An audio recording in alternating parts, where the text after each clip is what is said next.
Stand by, your mics are hot. That's an MRN thing. For 40 years, the voice of NASCAR. Mike Davis. We are live. Hey, everybody, it's Dale Jr. for the Dale Jr. Download. This is the Ask Junior live segment of the show on YouTube. Thanks for tuning in, everybody. Co-host Mike Davis. Leah's in there getting y'all's questions ready, so let's get after it. We got some good ones today. Okay. I mean, in my opinion, we'll see what you think. Cool. First one. This is a big one. If you had known Mike Davis in elementary school, do you think you guys would have been friends or foes? Jeez, that's the first question? It's I think we funny. would have probably been friends. I was friends with most everybody. Yeah, me too. I was friends. I didn't have any enemies. I didn't have any foes, Yeah. I think. When you were in high school, what was the group you think you were in? Were you a prep? Were you one of the rednecks? No, I was jock? not. No, I wasn't. What were you? I wasn't. Were you one of the the guys in the carpentry class? No, the shop. Yeah, shop class guys. class. Wasn't the shop class guy. Kind of wish I was. I could have what used were that you? now. I don't know. You were in the- you just had a- I played sports and I. So you were I a just had sports my guy, friends. jockey? Yeah, but I wasn't college. I wasn't good enough to be a Okay, jock. I mean, yeah. don't you have to kind of be I good? played sports and I wasn't a jock either. All right. So maybe we would have been buddies. I was. never know. I think I fell in the redneck category. Really? Yeah, I hung out with people that wore Bo Cephas shirts. And Did you wear a Bo we- Cephas shirt? In after school, rode dirt bikes and went mudding in our trucks. Yeah, You definitely were that. Yeah. So. I wasn't a prep, and I did play sports, but I wasn't. I got a letter jacket, but I wasn't good. So I didn't. All the jocks, I didn't get to hang out with them. They weren't.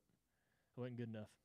You got a letter jacket though. I did. I mean, yeah. So you Went to state, got me a little state patch. Did you have a girlfriend? Did she wear your letter jacket? I had a that a girlfriend. thing? No, I never had a girlfriend all through high school. Really? Mhm. All right. So we would have been friends. I didn't go to any of the dances. Really? Never went to the prom. Never nothing. went to the prom? Never went to prom. Nope. This is kind of pitiful. It was. I was racing. What was there? Was there like a tractor pool or something that No, you and your boys had to I go drove to? I was racing. My street stock would carry at 16. So I mean, all through high school, I was racing street stocks or late models or something. Well, Kerry would have gone to the prom. Kerry was probably married by Well, that time, wasn't he? I want to hear some of your high school. This ain't all about me. So It is though. It's called Ask Junior. Junior. It is totally all about Ask you. Mike Davis. Okay. We're still curious as to what Mike's high school career was like. We'll find out later. Next question, Leah. There's a big cardboard cutout of my head up in my office. I mean, you know a little bit. Anyway, John Riggs, he wants to know, since it's April Fool's John Day, Riggins. what is the best joke Diesel. you've ever seen pulled? Say what? Oh, It's April, April Fool's Fool's, Day. Yeah. oh man, there's been some good ones. I can't even think of them, but what was one we fell for in the industry? There's been a few good ones in the last couple of years. Yeah, usually It's usually like Texas Richard Motor, Petty's coming back. you Texas know. Motor Speedway. Like Eddie Gossage. Has he put out a release today? I mean, I really, haven't I'm seen asking one. because I I the- saw a good one where I think the orange cone created another Twitter account, and where orange is, he used the letter 0, so you could hardly tell it was different. And then he said, he's like, "Oh no, I changed my handle name and lost all my followers." Oh wow, yeah, And everybody's Yeah. like, "Oh man, how'd that happen?" yeah. But it's not the same account. Yeah. I thought that was really clever. I bet he's been holding on to that one for a while. Didn't he just come out and tweet out that he got somebody pregnant? And I think he did that today. What? I think he did that today. This is today. Like the real Yeah. orange cone? Yeah.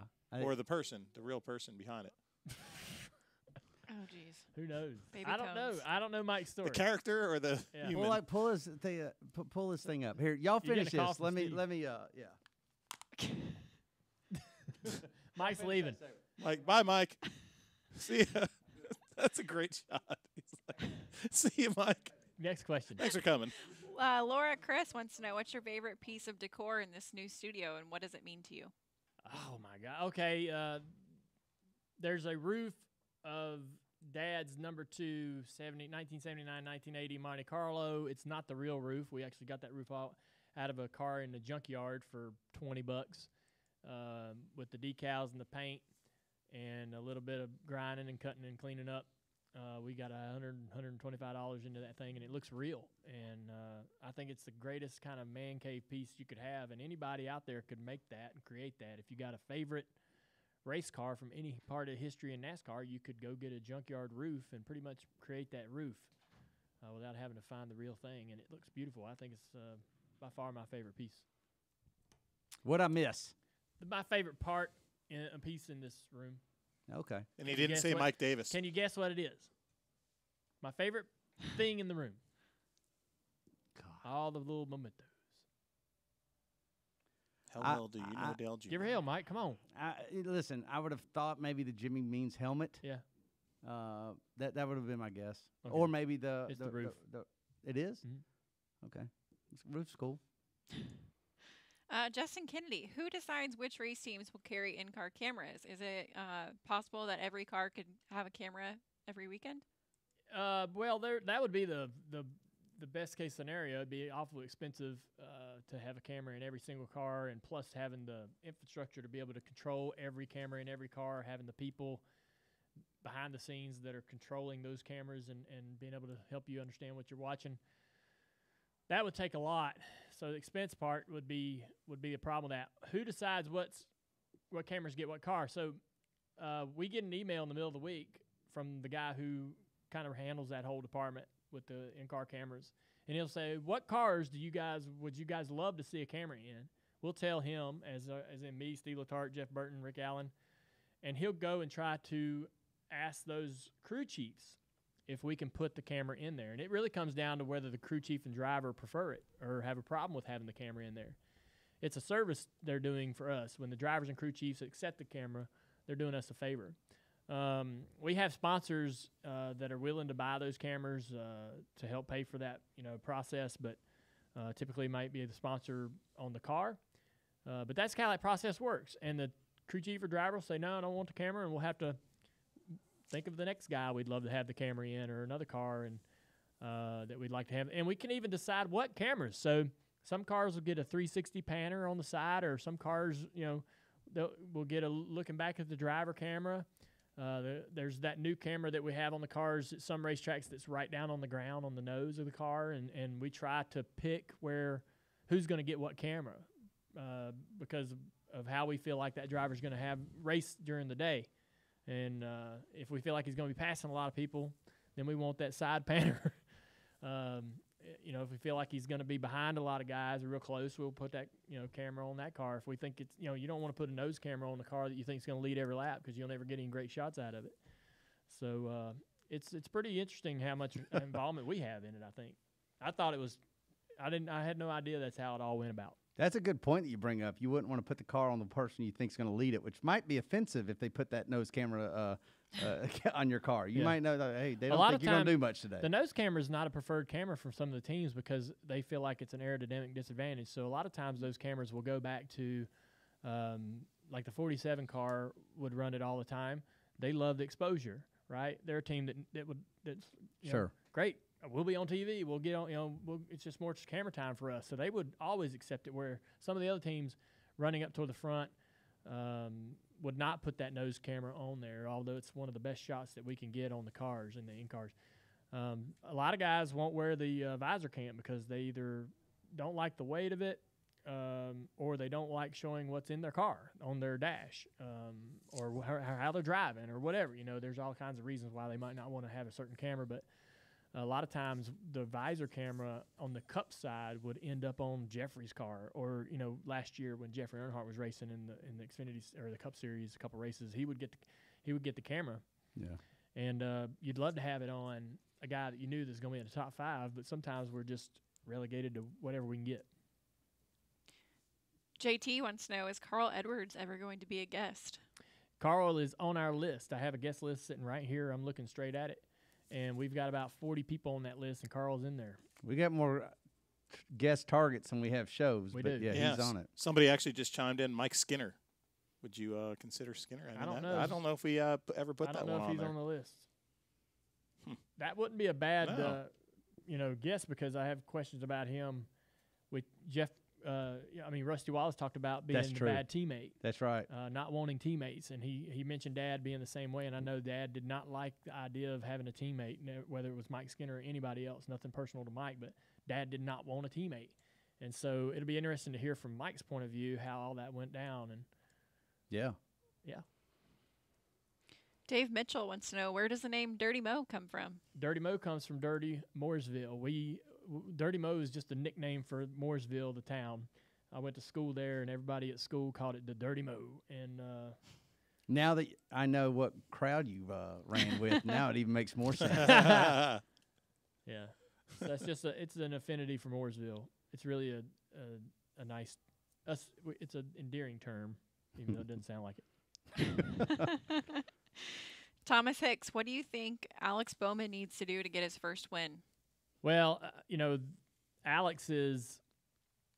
think Alex has a lot of great talent. They really struggled this year, and this weekend had been real tough because they had great speed and then just had a lot of things go throughout the weekend that ended up having a terrible result. Wrecked in qualifying, didn't he?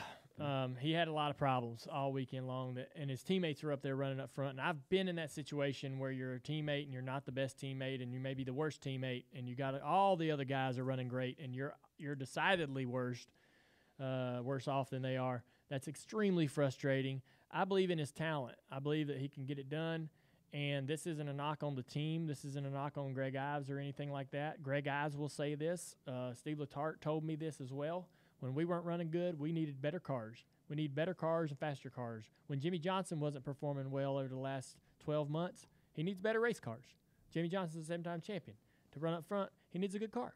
And so when he's not running up front, I have to say that it's probably something to do with the vehicle itself.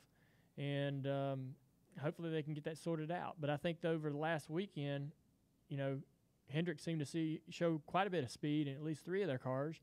And that information trickles right down into that 88 team and Alex Bowman, and hopefully they'll start showing up on the racetrack. Bobby Gray, any plans on coming to Bowman Gray to watch my Myers boys run? I would probably go there with Matthew. Matthew's been going to Bowman Gray forever. I've never been to Bowman Gray, and I've thought about going on several occasions, and I'd love to do it just to say that I have. It's kind of a bucket list item for me, to be honest with you. So I'd love to go to Bowman Gray and see a race, and I know with the time now that I have not driving race cars, I can do that. But I'd probably just go with you, Max. And let's make it happen. You know where to go and what's good on the menu. And I know what's good on the menu. Yeah. We were talking about it the other day. Yeah, but you got to. I don't know how much early you want to go. Pulliam's closes pretty early. Yeah, Pulliam's closes early. They close early because they go to Bowman Gray. Yeah, I guess that makes sense. but they got these little suites and stuff. Yeah, we'll go with the balcony out front. Yeah, if you want to go, we'll go to Pulliam's and then we'll go find a spot in Winston-Salem, have a few beers, and then we'll go back because you don't want to sit out in that sun that long. Yeah, sounds perfect. All right, that's a wrap. All right, guys, that's the Ask Junior segment of our show on YouTube. Thanks to Nationwide for presenting sponsor of that segment. I appreciate everybody for tuning in. Obviously, follow all our social media handles at Dirty Mo Media on Twitter and Instagram and YouTube. Follow our YouTube channel. See a lot of great content there. The podcast is going to be out later tonight, hopefully. We're getting a little late on the record today, so it'll be tough for Matthew to get that finished. But expect that to drop later tonight, later than usual. And then, obviously, 5 p.m. tomorrow Eastern Time, you'll be able to watch us on NBCSN as we have our weekly hour-long Dale Jr. Download TV show. So thanks again for tuning in, and appreciate everybody for supporting our little show here. Got anything to say, Mike? No, I think you nailed it all. All right. Take it easy.